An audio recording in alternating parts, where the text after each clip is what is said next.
Assalamualaikum warahmatullahi wabarakatuh. Bagi yang belum subscribe, saya Hashim. Bagi yang dah subscribe, terima kasih. Hari ini saya nak share mengenai manusia yang menyembah lembu. Dan video ini bukan untuk menghina mana-mana agama yang menyembah lembu sekarang sebagainya, tapi untuk berkongsi ilmu.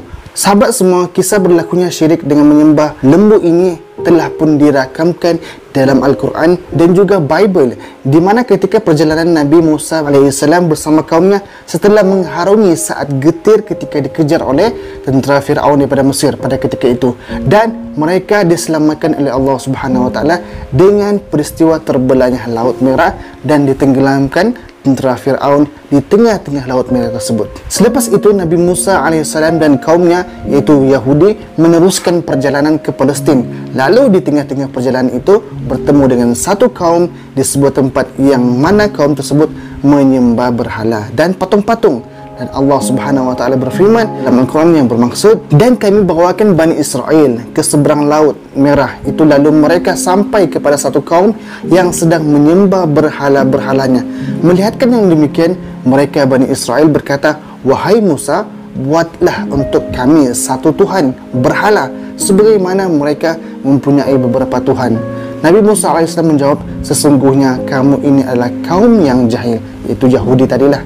Sesungguhnya mereka penyembah-penyembah berhala itu akan dihancurkan apa yang mereka berada di dalamnya daripada perbuatan syirik, dan tetaplah salah apa yang mereka kerjakan itu. Surah Al-A'raf ayat 138 sampai 139. Jadi setelah itu Nabi Musa AS dan kaumnya meneruskan perjalanan sehingga tiba di satu bukit, itu Bukit Tursina. Maka Nabi Musa menyerahkan amanah memimpin kaum Bani Israel kepada Nabi Harun, itu saudaranya. Selama 40 hari Nabi Musa berada di Bukit Tursina, dan pada ketika itu juga Bani Israel mula membelakangi ajaran tauhid yang dibawa oleh Nabi Musa AS. Dalam Bible mereka menyebut Nabi Harun yang cipta anak lembu itu daripada emas untuk sembahan mereka, tetapi sebenarnya tidak, melainkan ia adalah fitnah orang Yahudi. Al-Quran menyebutkan yang menciptakan anak lembu itu bukan Nabi Harun, tapi Samiri yang berbangsa Yahudi. Salah satu hikmah Allah Subhanahu Wa Taala menyebut nama Samiri di dalam Al-Quran adalah disebabkan terdapat kesalahan fakta yang ada di dalam Bible mengenai peristiwa ini, dan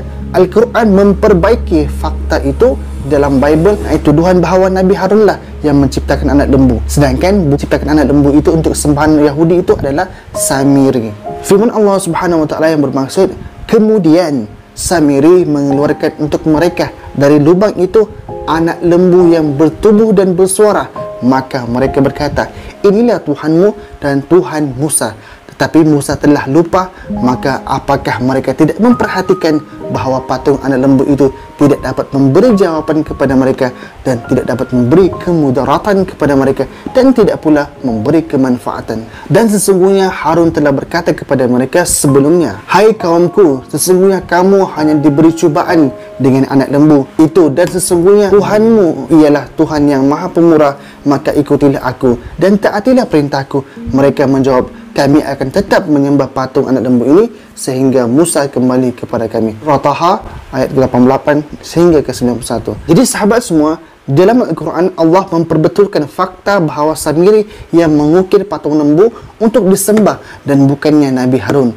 Dalam Al-Quran juga menyebut tegahan dan larangan yang Nabi Harun lakukan terhadap kaumnya, tetapi tidaklah diendahkan. Malah mereka sehingga nekat ingin membunuh Nabi Harun AS. Dan Allah Subhanahu Wa Taala merakamkan juga perkataan Nabi Harun mengenai kaum Yahudi ini dengan firman Allah Subhanahu Wa Taala. Nabi Harun berkata kepada Nabi Musa, wahai anak ibuku, sesungguhnya kaum Bani Israel memandangku lemah dan nyaris-nyaris mereka membunuhku ketika aku melarang mereka. Surah Al-A'raf ayat 150. Setelah itu Allah menghukum Bani Israel dengan hukuman yang sangat keras dan memberi azab kepada mereka. Sahabat semua, sikap manusia ini ingin beragama, ingin menyembah Tuhan, ingin meminta rayu, meminta pertolongan Tuhan yang boleh memberikan mereka segala-galanya. Tetapi seringkali apabila melibatkan perkara agama dan ketuhanan, kebanyakannya manusia akan menutup mindanya dan tidak boleh berfikir dengan waras, sehingga patung, berhala ataupun lembu yang diukir dengan tangan mereka sendiri disembah dan dianggap sebagai Tuhan. Walhal mereka pernah didedakan tentang tauhid dan ajaran yang sebenar, akan tetapi nafsu dan logik mereka ingin juga sesuatu yang lemah untuk disembah. Sampailah ke hari ini, berapa ramai, berapa banyak agama yang menyembah berhala disebabkan ingin rasa menyembah itu kepada Tuhan, tetapi disalahguna jalan yang sebenarnya. Jadi cukup sekitar itu sahaja. Assalamualaikum warahmatullahi wabarakatuh.